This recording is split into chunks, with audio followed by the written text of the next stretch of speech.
Bonjour à tous. Aujourd'hui, je vais vous expliquer le rechargement des cartouches assez rapidement. Donc, pour recharger, on va avoir besoin de plusieurs accessoires. D'un tampon de graissage avec la graisse qui va avec. Un nettoyeur de logement d'amorce. Alors bon, moi je l'utilise pas parce que je trouve pas ça top. Je prends plutôt un câble de frein.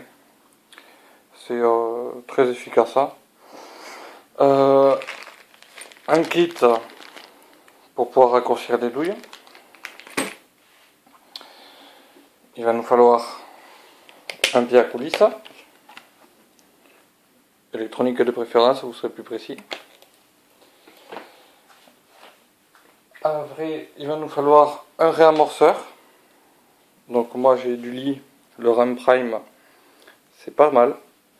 Pour le prix, c'est pas mal du tout. Une balance de précision pour peser la poudre.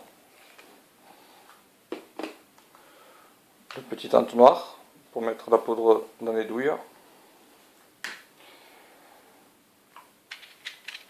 Les amorces. Alors bon, large ou small, ça dépend ce que vous rechargez comme cartouche. Donc là, on va recharger du 3006, donc c'est des amorces larges. Il va nous falloir de la poudre. Là, on a de la Tubal 5000. Des ogives. Donc là, ce sont des Syrah en 150 grains en HPVT. Hop. Et le jeu d'outils avec son shell holder. Voilà. Alors, tout d'abord, on va commencer par désamorcer et recalibrer les étuis. Donc, pour ce faire, il faut graisser le tapis. Donc, on a une petite couche. On étale avec le doigt. On met ces étuis à désamorcer et à recalibrer sur le tapis et on les roule. Voilà. Moi, ce que je fais, je prends un petit coton-tige. Je mets un petit peu sur le coton-tige. Hop. Et alors hop, on essuie l'excédent pour pas trop mettre. Et je vais mettre à l'intérieur du collet.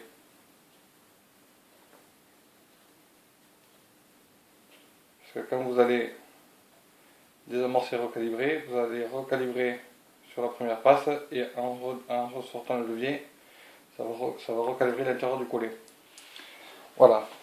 Alors, on va prendre le jeu d'outils nécessaire. Donc le désamorceur calibreur. Hop. Et allez, alors ça va bouger un petit peu la caméra. Parce qu'on va aller à la presse.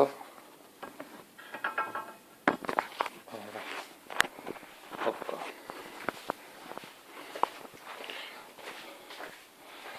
Donc nous voici à la presse. Donc moi j'ai une presse lit.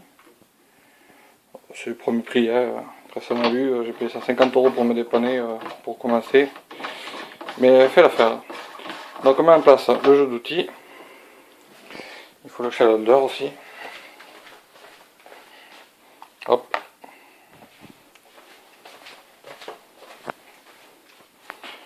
On met en place le shell holder. Clac.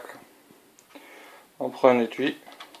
Donc je n'explique pas le réglage du jeu d'outils parce que bon ça c'est compliqué entre guillemets.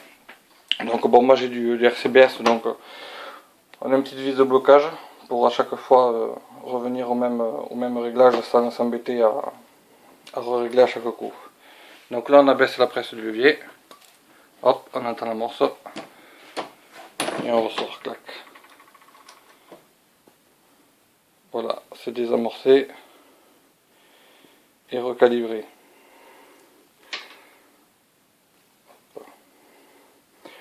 On voit bien l'amorce qui a été percutée.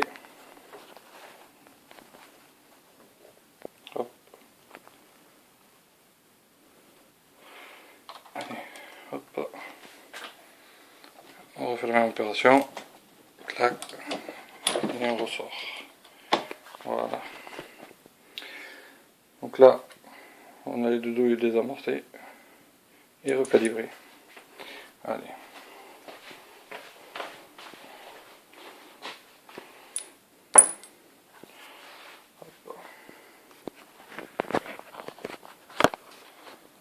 Alors, je filme avec mon téléphone, donc c'est pas très pratique.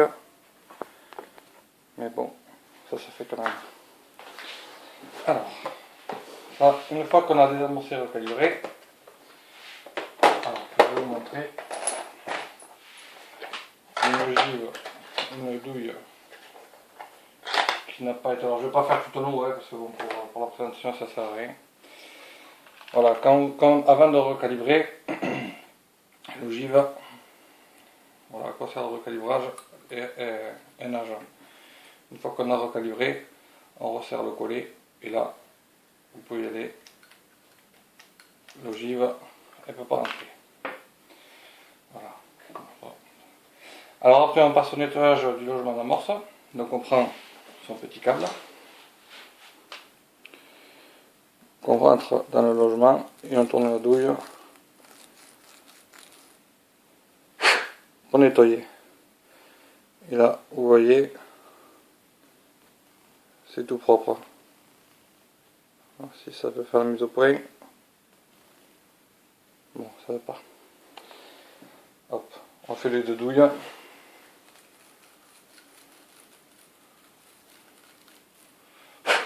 Voilà. Une fois que vous avez nettoyé le logement d'amorce, il faut nettoyer les cartouches. Donc bon, là je vais pas faire l'opération parce que ça prend du temps. Mais vous prenez, alors il y a plusieurs solutions. Soit vous prenez un nettoyeur ultrason, c'est ce que j'utilise. Ça nettoie très bien. Je le fous avec un peu de PEC et de l'eau chaude. Ça marche très très bien. Ou alors après vous avez les vibreurs, je ne me rappelle plus le nom. Où vous mettez les petits granules dedans et ça nettoie. Bon après c'est pénible parce que ça se fout un peu dans les logements d'amorce, il faut sortir à la fin. Bon. Voilà. Donc je vais prendre deux étuis qui ont déjà été nettoyés. Donc là, maintenant, il va falloir les réamorcer. Donc on va prendre deux amorces. Hop. Clac. Et les étuis. Et on va prendre le Liram Prime qui est fait pour réamorcer. Hop.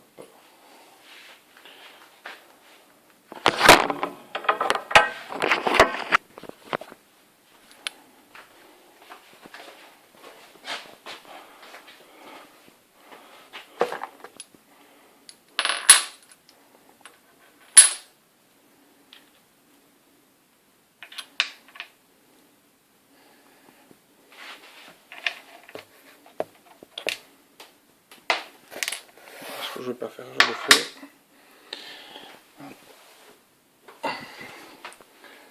Là. Hop, donc là, on sort le shoulder. On sort l'outil.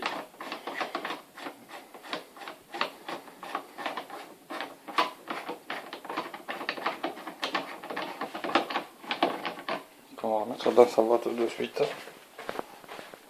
Hop. Voilà, donc là, on va prendre sur le kit Liram Prime, on l'installe là. Le support de shoulder, on le fixe en haut.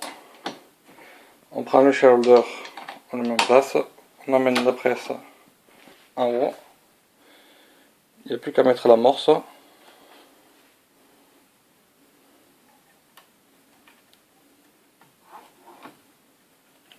Hop.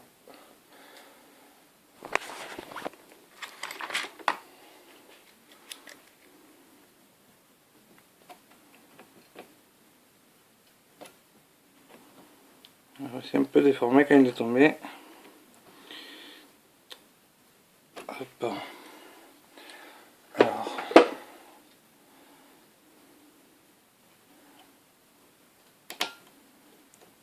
Voilà.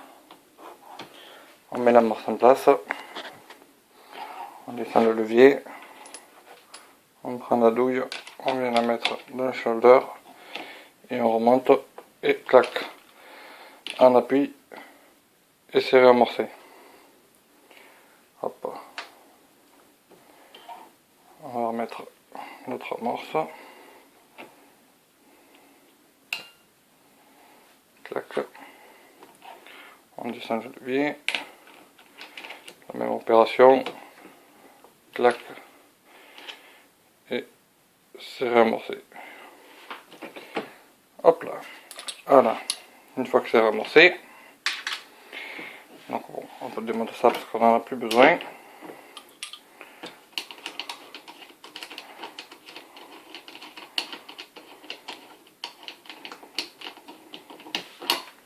Et on va passer à la charge de poudre.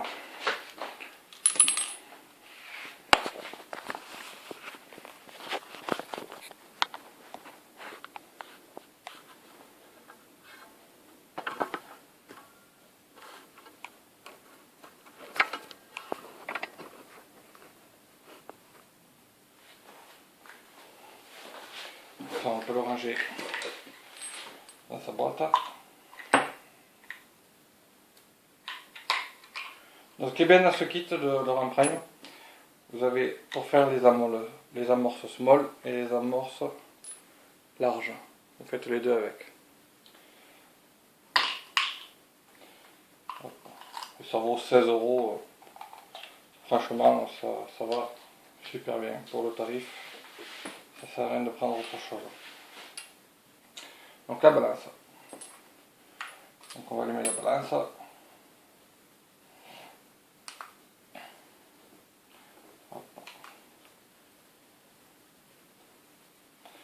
La poudre. Donc là, il faut se. Donc moi je pèse 1 gramme.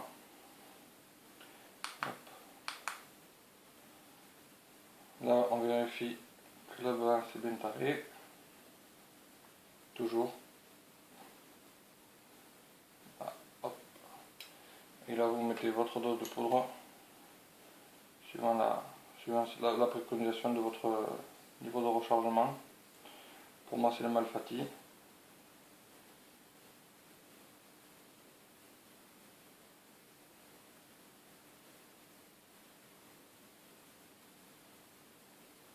Donc on y va doucement. Hop, j'en ai mis un peu trop. On enlève. Clac. Et hop, on rajuste. Donc ça, il faut vraiment être précis, prendre son temps, être patient. Pas faire de bêtises.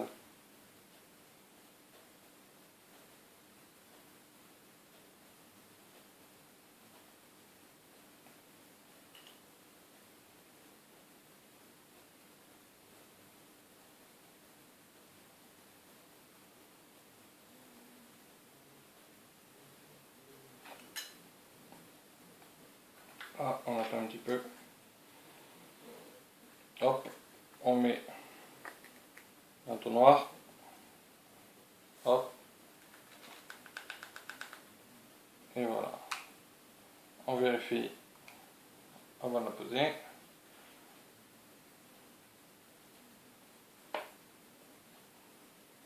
Hop, c'est bon. Parce que des fois les balances, c'est des balances pas trop chères, ça vaut pas du RCBS ou autre. Donc il faut bien vérifier à chaque fois par rapport à la charge. Je me suis déjà fait avoir. Moi j'ai pas eu de soucis, mais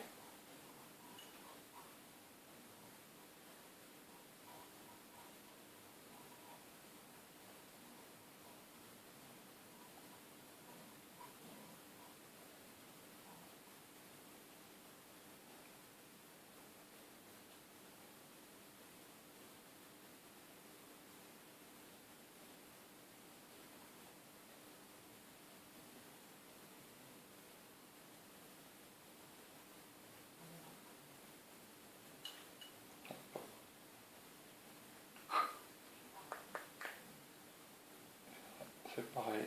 Hop, et allez. J'ai un petit doute sur celle-là, je vais la repasser. En parlant, je me suis perdu.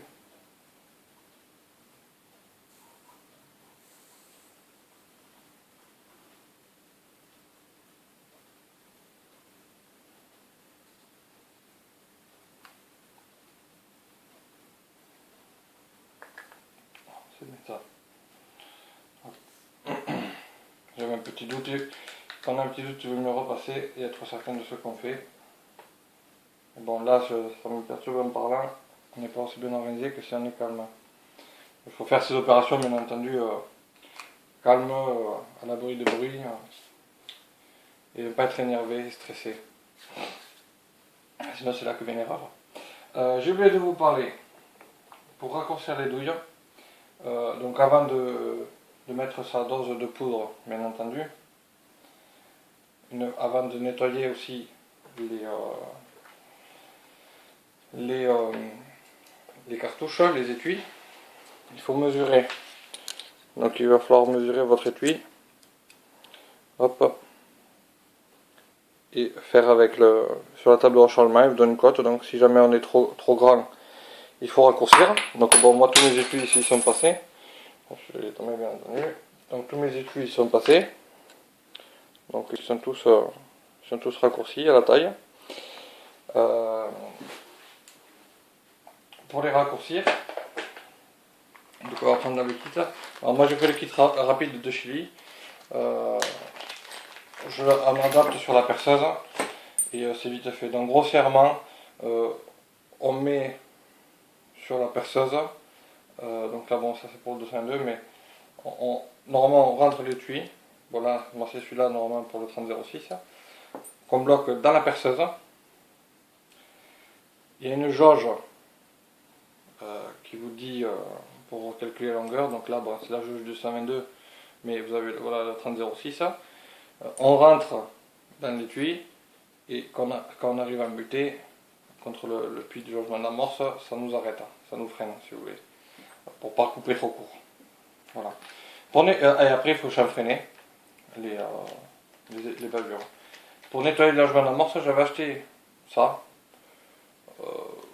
Ça vaut pas le coup, prenez un câble de frein, un câble de vélo, ça coûte que dalle et ça va vachement mieux, c'est beaucoup mieux, ça n'a rien à voir. Bon, alors après, donc là une fois qu'on a mis la poudre, on va avoir besoin des ogives, donc là en l'occurrence on va en prendre deux, hop, qu'on va placer dessus, et on va prendre le poussoir de balle et sertisseur, ça fait les deux à la fois. Donc je vais me mettre en place, je reviens.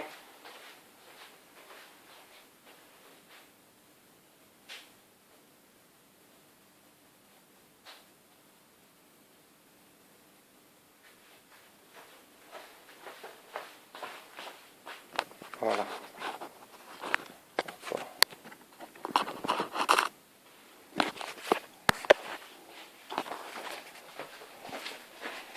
Donc,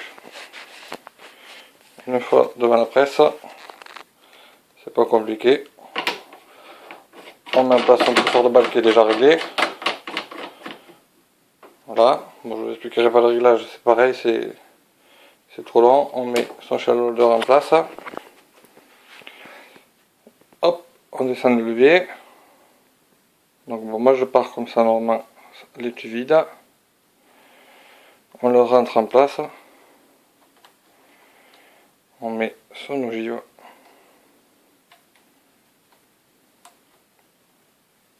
Et hop, là je le sors pour pas que ça tombe.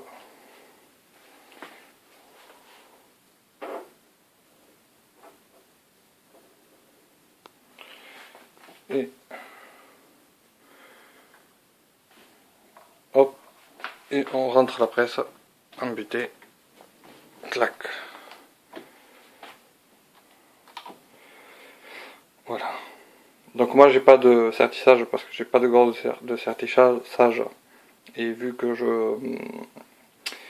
c'est pas une arme semi-auto, c'est une arme à verrou, il n'y a pas besoin de sertir. Hop, donc on répète l'opération, on met la douille, l'ogive,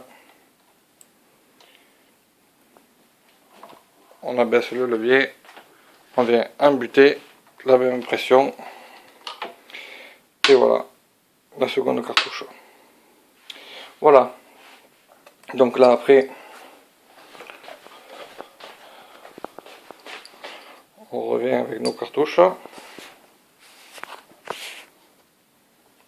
et on va vérifier la longueur de celle-ci. Voilà. Hop, donc on reprend notre Piacolis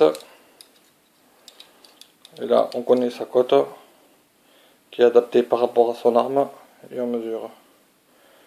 Voilà. Hop, on vérifie. Alors il y a toujours une petite variante parce que les olives sont pas formées pareil. Vous voyez, il n'y a pas grand chose. Hein. 82, 90 et 88 et 82, 88. Oui. C'est pas énorme la variante qu'il y a, mais voilà. Il ne faut pas essayer de rattraper parce que sinon vous changez l'enfoncement de l'ogive et du coup ça crée pas la même pression dans la cartouche. Donc voilà comment recharger des cartouches simplement avec du matériel. Bon, moi j'ai pas du matériel de grande qualité, j'ai une presse lit que j'ai payé 50 €. Pour commencer le rechargement, bon ben voilà, il n'y a pas mieux. Pour débuter, on va dire, c'est celui qui veut apprendre, c'est pas mal. Le jeu d'outils RCBS. Alors par contre, j'avais pris un jeu d'outils pour le 222 Remington. Je vous déconseille parce que ça garde pas, on peut pas garder les réglages. Il faut s'emmerder à chaque fois à régler, c'est casse-couille, c'est pas terrible. Et il vaut mieux partir sur le RCBS et mettre un peu le prix. Sur le jeu d'outils, c'est vachement mieux. Voilà, après bon, les petits accessoires, bon ça, moi j'ai du Facom, bon après on prend ce qu'on veut. La balance, bon c'est pas terrible, je pense qu'il faut investir au minimum dans une RCBS ou une Ornadi pour avoir quelque chose de vraiment correct quoi, en qualité. Voilà, à bientôt pour de nouvelles vidéos.